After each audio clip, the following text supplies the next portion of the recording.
po ba yung babae na yan? Gising ka na pala, teka. Alam mo ba kung paano kita napunta rito? Nakakapagsalita ka ba? Si Raya.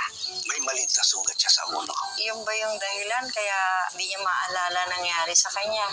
May misteryosong aura ang bumabalot sa kanya. Iba ka naman, Pipi. Sumasagot eh. Alam niya pangalan niya, Hiraya. Di man lang ba natatakot tong si Manong Fleur bago patuloyin din sa bahay niya? Baka mamaya, engkanto pala. Hiraya. Kanina pa ako naghahanap sa'yo. Naku, Manang, pasensya na. Ito kasing si Hiraya, nagpasama sa bayan.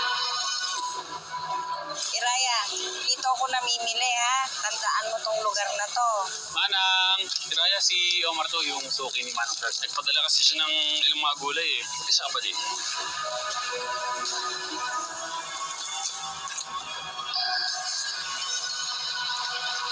Okay.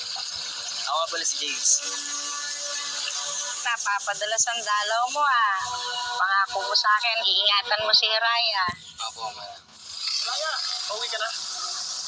Tara, sabay ka na sa akin. Samahan mo muna ako. Dadalhin lang natin pang delivery ko. Tara. Omar!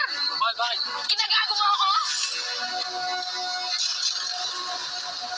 Ano ginawa dito ni Pedro? Kuha mo ako ng alak to. Kuha mo na si Raya. Kuya. Sige na, gawin mo na lang. Ay, nako.